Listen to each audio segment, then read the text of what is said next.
तो वहाँ के कुछ ब्राह्मणों ने मेरा विरोध किया। मतलब पटेल जाति होने के कारण मैं एक धर्म का प्रचार कर रही हूँ, और धर्म का प्रचार जाति से नहीं, कोई भी कर सकता है। जो ज्ञानी है वही पंडित है, तो कोई भी कर सकता है। जबलपुर में उस वक्त हंगामा मच गया जब एक कथावाचक के कथा सुनाने का विरोध किया गया। आरोप है कि महिला कथावाचक पर क्षेत्र के कुछ ब्राह्मणों ने आपत्ति जताई। अभी भी पुरानी सोच रखने वाले कुछ ब्राह्मणों पर आरोप है कि उन्होंने गैर जाति का होने पर कथा का विरोध किया। कथावाचक देविका किशोरी पर पटेल समाज का होने पर उनकी कथा पर आपत्ति जताई और विरोध किया गया। कथावाचक देविका किशोरी का कहना है कि वो धर्म का प्रचार कर रही हैं और धर्म का प्रचार जाति से नहीं होता, बल्कि जो ज्ञानी है वही पंडित है। कथा अभी 24 फरवरी से 3 मार्च तक रैपरा ग्राम में होने जा रही थी, तो वहाँ के कुछ ब्राह्मणों ने मेरा विरोध किया। मतलब पटेल जाति होने के कारण कि आप पटेल जाति की हैं तो आप ये कथा नहीं कर सकती, जातिवाद किया। और जैसा कि वहाँ से फिर सूचना आई तो मेरे पिताजी वहाँ पर गए, तो मेरे पिताजी को भी उन्होंने गालियाँ दी, मारने की धमकी दी, मुझे दी। तो अगर आप कथा करेंगे तो हम ये कर देंगे, वो कर देंगे। तो मैं शासन से मतलब ये निवेदन करना चाहती हूँ कि आप मुझे सुरक्षा दें। सरकार से भी ये मांग करती हूँ कि मुझे सुरक्षा दें और मुझे कथा करने की अनुमति दें, क्योंकि मैं एक धर्म का प्रचार कर रही हूँ, और धर्म का प्रचार जाति से नहीं, कोई भी कर सकता है। जो ज्ञानी है वही पंडित है, तो कोई भी कर सकता है।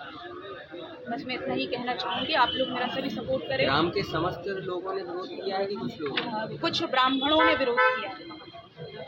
वहीं कथावाचक देविका किशोरी की कथा का विरोध होने पर कुर्मी क्षत्रिय महासभा और ओबीसी SC/ST संयुक्त मोर्चा ने भी मोर्चा खोल दिया है।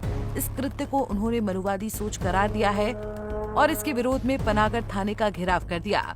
कुर्मी क्षत्रिय महासभा का कहना है कि एक ओर तो हिंदुओं के एक होने का नारा दिया जाता है और दूसरी ओर हिंदूवाचक का ही विरोध किया जाता है। ये सब सहन नहीं होगा।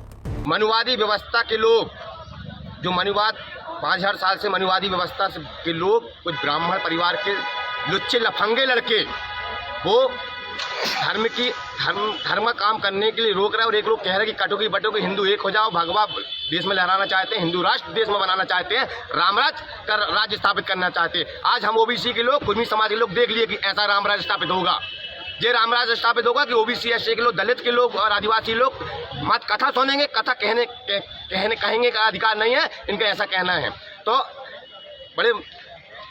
बड़े रूम में उनको दम दी जा रही है। ब्राह्मण समाज के असामाजिक तत्वों के कुछ लड़के हैं, ब्राह्मण समाज के लड़के, वो आज उनको कुर्मी समाज की बिटिया को दम दे रहे हैं कि आप कथा नहीं करवाओगे, इन्हें जान से मार देंगे। ये कथावाचिका देविका पटेल द्वारा जो कथा का आयोजन 24 तारीख को था, उस पर ब्राह्मण समाज के द्वारा उस बेटी को यह कहते हुए रोका गया कि मनुस्मृति में इस तरह की कोई व्यवस्था नहीं है कि कोई पटेल समाज का और कुर्मी समाज की बेटी कथा कर सके या ओबीसी SC/ST के लोग कथा कर सके। ऐसा प्रावधान मनुस्मृति में नहीं है, धर्मशास्त्रों में नहीं है, इसलिए तुम नहीं कर सकती। और अगर तुम करोगी तो तुम्हारे ऊपर जानलेवा हमला होगा। ऐसा अपमान करते हुए, जान से मारने की धमकी देते हुए वहाँ के ब्राह्मण परिवारों ने उनको कथा करने से रोकने का काम किया। वहीं ये मामला पुलिस तक पहुंचा है। पुलिस ने मामले की पड़ताल करके कार्रवाई की बात कही है। एक महिला युवती है जो कथावाचन का कार्यक्रम करती है, उस संबंध में उन्होंने ज्ञापन दिया है कि कुछ ब्राह्मण समाज के लोग जो है विरोध कर रहे हैं, और उस ज्ञापन की जांच करा करके जो उसमें वैधानिक कार्रवाई करेंगे। इस पूरे मामले में एक बात गौर करने वाली है कि दुनिया कहां से कहां पहुंच चुकी है, लेकिन कुछ लोग आज भी ऐसे हैं जो जकड़ी हुई सोच से बाहर नहीं निकल रहे हैं। एक ओर तो हिंदू एकता और राम राज्य की बात होती है, लेकिन दूसरी ओर हिंदू जाति की ही लड़की को भागवत कथा करने से रोका जा रहा है, जिसे जायज नहीं ठहराया जा सकता। कोई पैदा होते ही श्रेष्ठ नहीं होता, उसके कर्म तय करते हैं कि वो उच्च है या निम्न। हम सबको तो दोषी नहीं ठहरा सकते, लेकिन कुछ लोगों की सोच में आज भी जंग लगी है, जिसे समय रहते सुधर जाना चाहिए। पंजाब केसरी के लिए जबलपुर से विवेक तिवारी।